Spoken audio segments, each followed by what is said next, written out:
So hello friends, welcome to the video. तो चलिए क्वाड्रिलैटरल्स का जितने भी फिगर्स बचे थे उन्हें आज पूरा कर लेते हैं। ट्रपीजियम तक हम पूरा कर चुके थे। आगे चलते हैं। Next figure is parallelogram. This is probably one of the most important figures जो हम यहाँ पे देखेंगे। पैरेललोग्राम, ठीक है। तो एक बार पहले इसको ड्रॉ कर देते हैं। So this is a parallelogram, ये बना दिया, ठीक। व्हाट इज अ पैरेललोग्राम, पहले इसकी नेमिंग कर दो, फिर डिफरेंस बताता हूं मैं आपको। So parallelogram is a quadrilateral in which both the pairs of opposite sides are parallel. Trapezium में एक ही पेयर अपोजिट साइड का पैरेलल होता था, यहाँ पे दोनों हो जाएंगे, ठीक है। So basically A B will be parallel to C D and A D will be parallel to B C. ये कहानी यहाँ पे हो जाती है। प्रॉपर्टीज कौन सी वो देख लीजिए एक बार। प्रॉपर्टीज कौन सी होती है पहली, तो यहाँ पे अपोजिट साइड जो होती हैं, पहले लेंथ वाली प्रॉपर्टीज देख लेते हैं, फिर एंगल्स वाली पे बाद में आएंगे। अपोजिट साइड जो होती हैं दे आर पैरेलल, ये तो आपने देखा ही था, एंड इक्वल, इक्वल भी हो जाती हैं, ठीक है। पहली चीज। दूसरी चीज, अगर मैं लेंथ में बात करूं तो इसके लिए मुझे पहले बनाना पड़ेगा डायगोनल यहां पे। तो ये रहा एक डायगोनल, हमने बीडी बना दिया और एक ये एसी बना दिया। क्लियर बात, ठीक है। डायगोनल्स आर, अब बताइए, do they bisect each other? Yes. तो यहां पे जो डायगोनल्स होते हैं bisect each other, bisect each other. अब यहां पे जरूरी बात ध्यान रखिएगा, क्या डायगोनल्स एक दूसरे से परपेंडिकुलर भी होते हैं? जरूरी नहीं, ठीक है। और दूसरी बात, are they equal in length? No. एक और बात, डायगोनल्स एंगल्स को, जैसे यहां पे बी डी डायगोनल, तो दोनों अपोजिट एंगल है बी और डी, क्या वो इन्हें बाइसेक्ट करते हैं? नहीं करते, जरूरी नहीं, ठीक है। तो ध्यान रखिएगा, डायगोनल्स एक दूसरे को बाइसेक्ट करते हैं, ना तो उनका परपेंडिकुलर होना जरूरी है, ना उनका इक्वल लेंथ में होना जरूरी है, और ना ही वो एंगल्स को बाइसेक्ट करते हैं।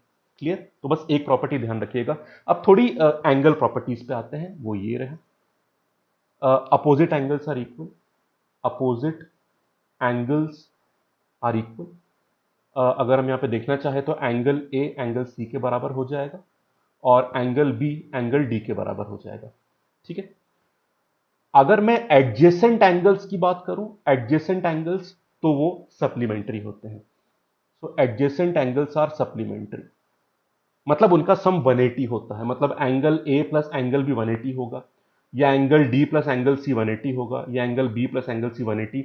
बेसिकली आप वहां से कनेक्ट करना कि मान लो ए बी और सी डी पैरेलल लाइन से, तो ये जो बी सी है ये ट्रांसवर्सल हो जाता है, और दोनों इंटीरियर एंगल जो है on the same side of the transversal, वो सप्लीमेंट्री होते हैं। तो वहां से कहानी हमने देख ली है।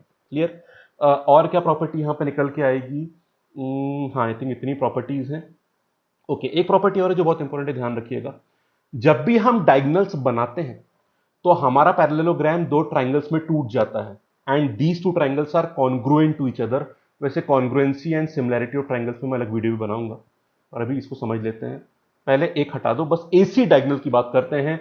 आपके दो ट्राइंगल बन गए, ये दोनों ट्राइंगल कॉन्ग्रुएंट है, पर इसमें एक जरूरी बात है जो ध्यान रखना आप, इनकी करस्पॉन्डेंसी का order you have to be very careful in that.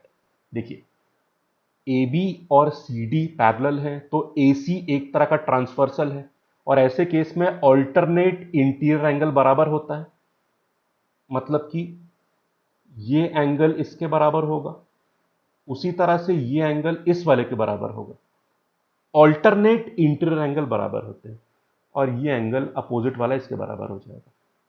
तो कॉन्ग्रुएंसी जब लिखोगे ना आप, तो कैसे लिखोगे? एक तरह का ट्राइंगल लिख दो ए बी सी, तो triangle A B C will be congruent to what? ये एंगल ए के करस्पॉन्डिंग ये सी एंगल है, तो पहले सी आएगा। बी के बराबर तो ये डी है, तो यहां पे डी लिख दिया आपने। फिर जो यहां पे सी है उससे करस्पॉन्डिंग यहां पर ए है। तो ये ऑर्डर ध्यान रखना, इस ऑर्डर को कहीं उल्टा मत लिख देना, वरना क्वेश्चन गलत हो सकता है, ठीक है। तो ये रही प्रॉपर्टीज ऑफ पैरेललोग्राम। एक प्रॉपर्टी और देख लीजिए, बेसिकली एक फॉर्मूला है that what is area of a parallelogram, वो कितना होता है। उसके लिए ना आपको हाइट चाहिए होगी, तो ये मैंने परपेंडिकुलर यहां पे ड्रॉप कर दिया, ठीक है। इसको हम h मान लेते हैं, h। तो what is area of a parallelogram? कितना होता है? Base into height, base into height. एक छोटी सी बात ध्यान रखना, हो सकता है कई बार आपको ये h लेंथ ना दी हो, पर ये एंगल c दिया हो आपको, जिसको हम थीटा बोल देते हैं, तो bc sine theta by trigonometry h के बराबर हो जाएगा।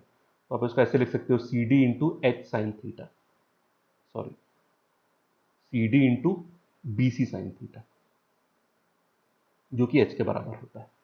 ठीक है, तो what is area of parallelogram? Product of the two adjacent side into sine of the angle between them. उस तरह से आप लिख सकते हैं। क्लियर होगी बात? तो ये बात होगी पैरेललोग्राम की। अब आगे बढ़ते हैं। आगे के फिगर्स में बढ़ने से पहले एक छोटी सी बात ध्यान रखिए, एक थोड़ा आपको एक कॉन्सेप्चुअल मैप दूंगा मैं, उससे याद रखना, फिर आपको समझने में बड़ी आसानी हो जाएगी। इसको हटा देते हैं, I think this is all clear. बढ़िया। अब देखिए, बहुत केयरफुल एक बात देखना और फिर पूरी कहानी क्लियर हो जाएगी आपको। अभी हमने देखा था पैरेललोग्राम, ये बना था पैरेललोग्राम, ठीक है, क्योंकि आगे के फिगर्स पैरेललोग्राम से डिराइव होते थे। छोटी सी बात समझिएगा यहाँ पे, विच इज वेरी इंपॉर्टेंट। ये बना पैरेललोग्राम। पैरेललोग्राम में क्या होता है? अपोजिट साइड्स और अपोजिट एंगल बराबर होते हैं, ना तो एडजेसेंट साइड बराबर होती है, ना तो एडजेसेंट एंगल बराबर होते हैं। इसलिए आप दो तरह की कंडीशन पैरेललोग्राम में लगा सकते हैं। पहली, या तो आप एडजेसेंट साइड बराबर कर सकते हैं, अपोजिट साइड तो पहले से ही बराबर थी, तो एडजेसेंट साइड बराबर करने पर चारों साइड बराबर हो जाएंगी। ऐसा काम करने पर जो चीज बनती है वो रोम्बस कहलाती है। रोम्बस, ये बन गया रोम्बस। अगर आप पैरेललोग्राम में एडजेसेंट साइड बराबर कर देते तो रोम्बस में सारी साइड बराबर होती हैं पर सारे एंगल बराबर नहीं होते। अगर पैरेललोग्राम में आप एडजेसेंट एंगल बराबर करो तो चारों एंगल बराबर हो जाएंगे और बन जाएगा रेक्टेंगल। इस तरह से रेक्टेंगल। ठीक है, क्लियर है बात? तो रेक्टेंगल में चारों एंगल बराबर होते हैं पर चारों साइडें बराबर नहीं। और अगर पैरेललोग्राम में आपने क्या काम किया, एडजेसेंट साइड भी बराबर कर दी और एडजेसेंट एंगल भी बराबर कर दिए, मतलब सारी साइडें भी बराबर होगी और सारे एंगल्स भी बराबर हो गए, तो जाके बनता है हमारा लास्ट फिगर, जिसको हम बोलते हैं स्क्वायर। इसमें सारी प्रॉपर्टीज फॉलो होती हैं, तो आखिरी में जो सबसे फिगर बनता है उसको बोलते हैं स्क्वायर। ठीक है, पर स्क्वायर पाने के दो और रास्ते होते हैं। या तो आप स्क्वायर सीधे यहां से ले आओ पैरेललोग्राम से, जो बताया मैंने आपको। आप एक और काम कर सकते हो। कैसे? अब ध्यान सुनिएगा। रोम्बस में सारी साइडें बराबर हैं, पर अगर आप एडजेसेंट एंगल भी बराबर कर देते हो, मतलब सारे एंगल भी बराबर कर रहे हो आप, तो भी स्क्वायर बन जाता है। या फिर रेक्टेंगल में सारे एंगल बराबर है, पर अगर आप रेक्टेंगल की एडजेसेंट साइड बराबर करते हो तो उसकी सारी साइड भी बराबर हो गई। एडजेसेंट बराबर करके सारी साइड बराबर हो जाती है, तो भी स्क्वायर बनता है। या फिर पैरेललोग्राम में एडजेसेंट साइड भी बराबर कर दो, एडजेसेंट एंगल भी बराबर कर दो, तो सारी साइडें भी सेम होगी, सारे एंगल भी सेम हो गए, स्क्वायर बन गया। तो स्क्वायर तीनों रास्तों से बन सकता है। इस कॉन्सेप्चुअल फ्लो को ऐसे ही याद करिएगा आप, कभी डाउट नहीं होगा आपको। आई clarity? So the figures are connected. और इसके बाद प्रॉपर्टीज याद करो, पर इस कॉन्सेप्ट के बिना प्रॉपर्टीज याद मत करना, कंफ्यूज हो सकते हो। ठीक है, वैसे अगर ये बात पसंद आ गई तो वीडियो लाइक भी कर सकते हो आप। ठीक है, that's a big motivation for us. चलिए, अब समझ गए पूरा। अब जल्दी से प्रॉपर्टीज देखे, कहानी को खत्म करते हैं। ओके, तो पहले अब ये बेस समझ गया, आप रोम्बस की बात कर लेते हैं। आपको रोम्बस की प्रॉपर्टीज बताऊंगा। कहाँ गया रोम्बस? ये रफली बना लिया रोम्बस, और इसका डायगोनल भी बना देता हूँ, फिर एक साथ प्रॉपर्टीज की बात कर लेंगे। ये रहा इसका पहला डायगोनल और ये रहा इसका दूसरा diagonal. I will not repeat the properties of parallelogram, क्योंकि वो तो फुलफिल होनी है। एडिशनल प्रॉपर्टीज की सिर्फ बात करूंगा। तो ये रहा rhombus. What is a rhombus? It is a parallelogram with adjacent sides are equal, as equal, adjacent sides as equal. इस कारण से चारों साइडें बराबर हो जाती है। ठीक है, so it's a parallelogram with adjacent sides equal, सारी साइड बराबर हो चुकी है। बढ़िया, इसकी नेमिंग भी कर देते हैं, एबीसीडी बोल देते हैं इसको। अब इसके एडिशनल प्रॉपर्टीज क्या होगी वो देख लीजिए, पैरेललोग्राम से एक्स्ट्रा। पहली, all sides are equal. All sides are equal, ये बहुत इंपॉर्टेंट प्रॉपर्टी है। एक और प्रॉपर्टी आपको ध्यान रखनी पड़ेगी, इसके डायगोनल्स जो होते हैं they are perpendicular bisector of each other. शायद सबसे इंपॉर्टेंट प्रॉपर्टी यही है, diagonals are perpendicular bisector of each other. Mainly question यहीं से बनता है। ठीक है, are the diagonals equal in length? No they are not, but they are perpendicular bisector. मतलब कि ये दोनों डायगोनल्स एक दूसरे के परपेंडिकुलर भी है और बराबर लेंथ में भी दोनों को कट करते हैं। क्लियर होगी बात? चलिए, एक बात और, डायगोनल्स जो अपोजिट एंगल बन रहे हैं, ए सी या बी डी, इनको बाइसेक्ट करते हैं। हाँ, यहां करते हैं, जो रोम्बस में पैरेललोग्राम में नहीं करते थे, रोम्बस में करते हैं। ठीक है, चलिए, तो डायगोनल्स लेंथ में बराबर नहीं है पर परपेंडिकुलर बाइसेक्टर है और अपोजिट एंगल्स को बाइसेक्ट भी करते हैं। एक फॉर्मूला और देख लीजिए जो बहुत इंपॉर्टेंट है। What is area of a rhombus? Half d1 d2, जहां पे d1 d2 क्या है, लेंथ ऑफ द डायगनल्स। कई बार सवाल कैसे बनता है, आपको साइडों की लेंथ दे दी वैल्यू और एक डायगनल दे दिया और एरिया पूछ लेता है, तो आपको पाइथागोरस की हेल्प से दूसरा डायगनल निकालना पड़ता है। कैसे निकाल दोगे, देखो अगर ये AC पूरा d1 है तो सिर्फ इतना हिस्सा, ये हिस्सा क्या हो जाएगा d1/2, d1/2। अब इस राइट ट्राइंगल में आपको d1/2 पता है, हाइपोटेनस AB A के बराबर है जो रंबस की साइड है, तो आप आराम से ये वाला पार्ट निकाल सकते हैं। क्लियर।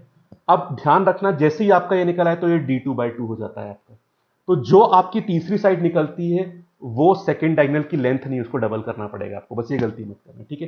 तो इस छोटे ट्राइंगल में जो थर्ड मिसिंग साइड आप निकालोगे वो आपके दूसरे डायगोनल का आधा होता है, उसको डबल करना मत भूलना। तो इस पूरे फॉर्मूले में जो हाफ और डबल वाला काम में मिस्टेक मत करना, बाकी सिंपल काम है। रोम्बस की बात कर ली, रेक्टेंगल की बात कर लेते हैं आप। हो रहा है सिंपल अब पूरी कहानी। रेक्टेंगल का भी हम ओरिजिन पूरा देख चुके थे, आइए एक बार इसके प्रॉपर्टीज देख लेते हैं। Rectangle, what is a rectangle? Rectangle is a parallelogram in which adjacent angles are equal. इस कारण से उसके चारों एंगल बराबर हो जाते हैं, और क्योंकि सम 360 के बराबर है चारों एंगल्स का, इसलिए इंडिविजुअल एंगल कितना हो जाता है, 90 90 90 90, चार राइट ट्राइंगल बनते हैं। तो ये हमारा बन गया रेक्टेंगल। इसकी प्रॉपर्टीज की बात कर लेते हैं, ABCD। डायगोनल भी बना लिया जाए एक बार, ये डायगोनल बना लिया, ये रहा पहला और ये रहा। आइए प्रॉपर्टीज की बात करते हैं। तो पहली चीज, जैसे रोम्बस में सारी साइडें बराबर होती हैं, यहाँ पे सारे एंगल्स बराबर होते हैं। ऑल एंगल्स आर इक्वल, और and they are equal to 90 degree, सारे राइट एंगल्स होते हैं, ठीक है। दूसरी बात, डायगोनल्स बाइसेक्ट करते हैं, हाँ करेंगे, पैरेललोग्राम में करते थे, यहाँ पे तो करेंगे ही। Are they equal in length? Yes, diagonals are equal in length. Are they perpendicular? No, वो जरूरी नहीं है, ठीक है। एक बात और, क्या डायगोनल्स अपोजिट एंगल को बाइसेक्ट करते हैं? ये भी जरूरी नहीं है फ्रेंड्स। कभी भी डाउट होना, एक छोटा सा काम करना, आप एक एक्सट्रीम फिगर बनाना इस तरह से, ठीक है, थोड़ा एक डायमेंशन को थोड़ा ज्यादा लेंथ का रख लेना। अब देखो आप डायगोनल बनाओ, आप देख रहे हो ये जो दो एंगल बन रहे हैं, क्या ये डायगोनल इनको बाइसेक्ट करता है? बिल्कुल नहीं कर रहा, क्लियरली दिख रहा है आपको।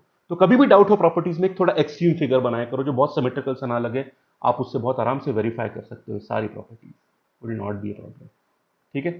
चलिए इसको मैं मिटा देता हूं, क्लियर होगी बात, सिंपल है, ठीक है।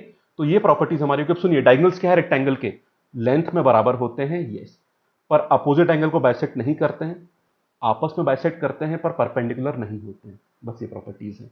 एक फॉर्मूला और देख लीजिए, व्हाट इज एरिया। अभी तो सिंपल से दो फॉर्मूले हैं, इसको लेंथ और इसको ब्रेड्थ मान लीजिए। एरिया कितना होता है रेक्टेंगल का? L/B, सिंपल है। और पेरीमीटर कितना होता है, मतलब length of the figure rectangle, twice L+B, दो बार L दो बार B, काम बन जाएगा, सिंपल है। चलिए, और आखिरी फिगर पे आते हैं जिसका नाम है square. What is square? Square is a parallelogram in which adjacent sides are also equal and adjacent angles are also equal. इसलिए स्क्वायर में चारों साइडें भी बराबर होती हैं और चारों एंगल्स भी बराबर होते हैं 90 डिग्री के बराबर, तो इसलिए परफेक्टली सिमेट्रिकल फिगर बनता है। स्क्वायर की प्रॉपर्टीज तो मैं पढ़ाता ही नहीं, बिकॉज जो भी प्रॉपर्टीज हम डिस्कस कर रहे थे यहाँ पे पूरी हो जाती है, सारे फुलफिल होती हैं प्रॉपर्टीज। कौन सी कौन सी प्रॉपर्टीज? सारी साइड्स लेंथ में बराबर, सारे एंगल बराबर मेजरमेंट में 90 डिग्री है सारे, diagonals equal in length, diagonals perpendicular bisector, diagonals opposite angle को बाइसेक्ट करते हैं, हाँ करते हैं, तो यहाँ पे तो पूरी कहानी हो जाती है। और अगर साइड की लेंथ को ए मान लो आप, तो what is the area? A square area होता है, और पेरीमीटर 4A के बराबर होता है, ये भी सिंपल काम है, ठीक है। तो स्क्वायर की ये बात हो गई। कहानी को वाइंड अप करने से पहले फ्रेंड्स, एक फिगर की मैंने और बात करी, जिसको पूरा कर लेते हैं, काइट। काइट, कुछ लोग ये मानते हैं कि काइट रोम्बस की तरह होता है, but there are substantial differences. तो हम एक बार काइट को और देख लेते हैं, बहुत ज्यादा आता नहीं है काइट, बट पता होना चाहिए। तो इसको लास्ट फिगर है क्वाड्रिलैटरल का, फिर कहानी खत्म हो जाएगी। रफ सा फिगर बना देते हैं, तो काम बन जाएगा। हाँ, कुछ इस तरह से होता है काइट।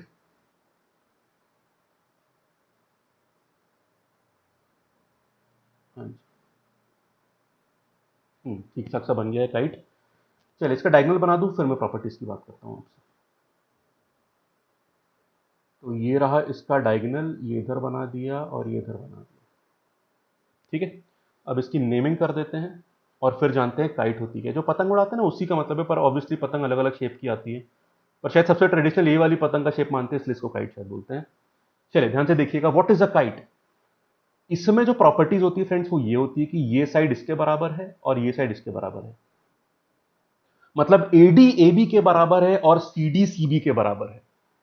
तो एक पेयर एडजेसेंट का बराबर है उधर, तो बेसिकली ये एडजेसेंट पेयर बराबर है और ये एडजेसेंट।